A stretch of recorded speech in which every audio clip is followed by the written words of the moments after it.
नंदन उद्यान में मीलों तक आम का वन फैला हुआ था। उस वन में अनेकों पक्षी निवास करते। तोता, मोर, गिलहरी, कबूतर, नीलकंठ, खरगोश, कोयल न जाने कितने प्राणी उसमें रहते थे। सभी हंसी खुशी से गाते खेलते, उड़ते और थिरकते। पूरे के पूरे उद्यान में उदास रहता था तो बस अंशु नाम का खरगोश आम के पेड़ के नीचे। वह चुपचाप किसी से बोलता न किसी से बातें करता। सभी प्राणियों ने उसका बहिष्कार कर रखा था। गुमसुम बैठा रहता। न एक बार मैत्री नाम की एक कोयल दूर देश से उड़ते उड़ते आई। वह आम के उस पेड़ पर ही आकर अंशु पर निगाह पड़ते ही बोली, नमस्ते भाई, मैं मैत्री कोयल हूँ। दूर देश से उड़ते उड़ते यहाँ आई हूँ।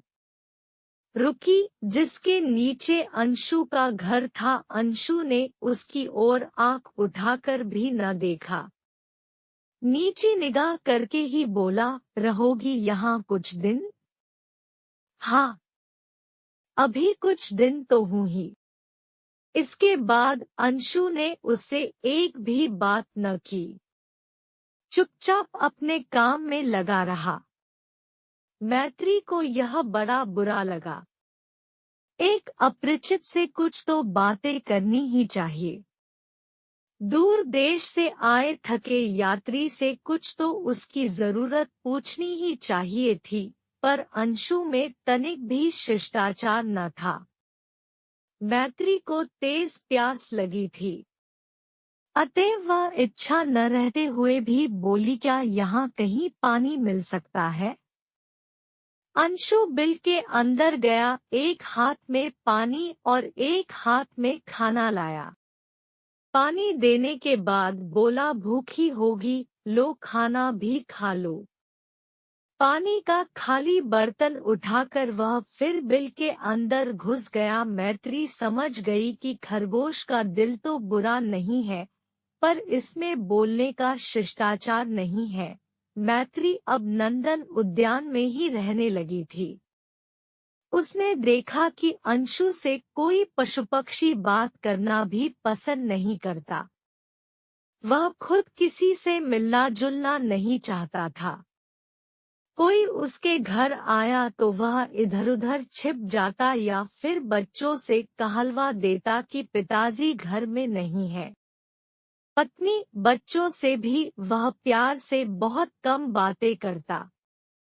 हर समय खिजलाया सा रहता।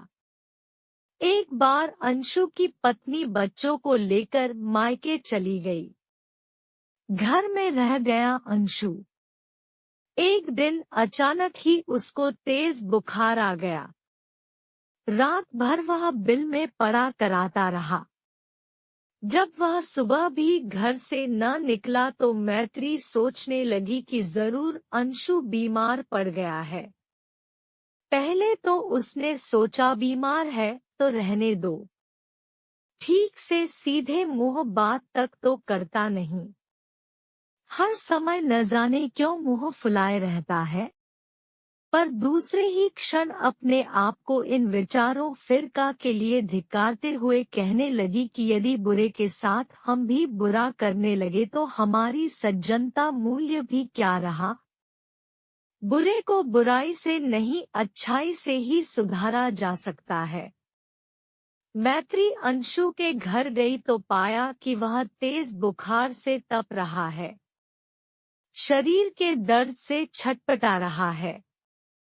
मैत्री ने उसके मुंह में पानी डाला तो अंशु ने तुरंत ही आंखें खोल दी। उसकी आंखों में बड़ी कृतज्ञता का भाव भरा था। ओ मैत्री दीदी, तुमने इतना कष्ट किया, कहकर अंशु ने तेज बुखार के कारण आंखें मूंद ली। मैं अभी डॉक्टर को लेकर आई, कहकर मैत्री उड़ चली तेजी से चेता लोमड़ी के यहाँ। उसने न अपने खाने की परवाह की और न आराम की। 24 घंटे उसके सिरहाने बैठी रहती, निश्चित समय पर दवा देती, फल खिलाती, सिर पर ठंडे पानी की पट्टी रखती और उसका बदन दबाती। अंशु को इस सबसे मन ही मन बड़ी लज्जा आती। वह सोचता, मैंने तो इससे कभी सीधे मुंह बात भी न की थी, कभी इससे इसके सुख दुख की भी न पूछी थी।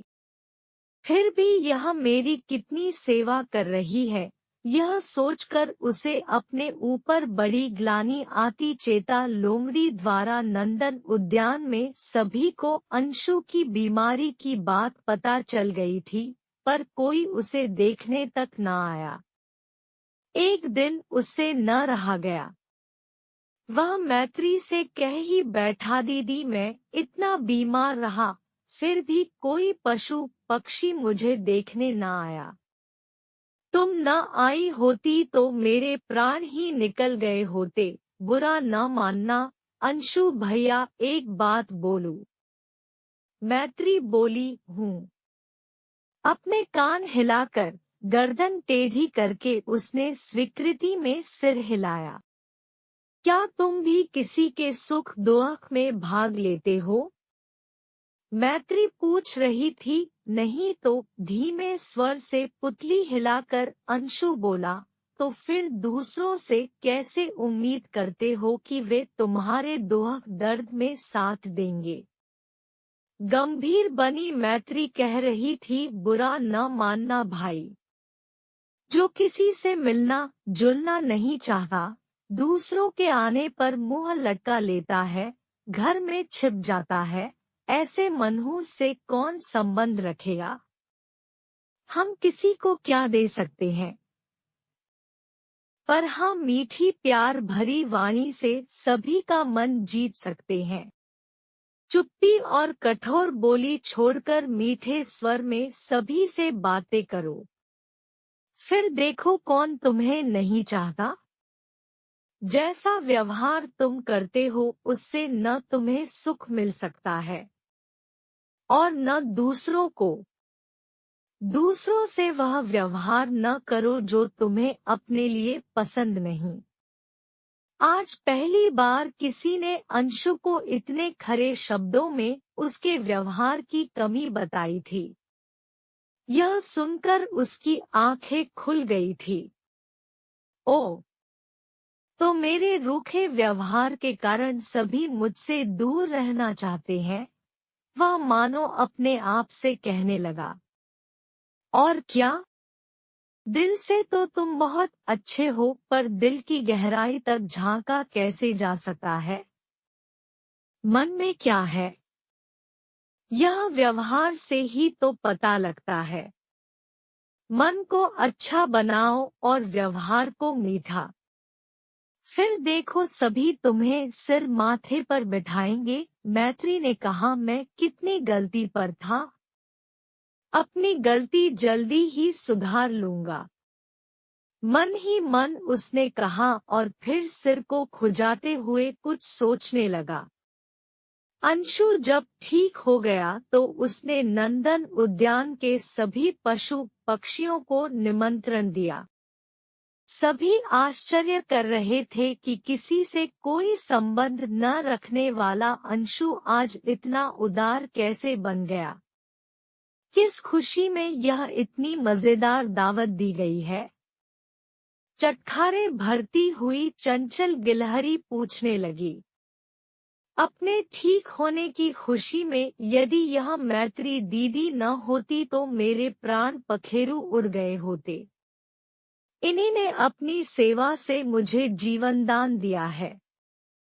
मेहमानों को खाना परोसती मैत्री की ओर इशारा करके अंशु ने कहा।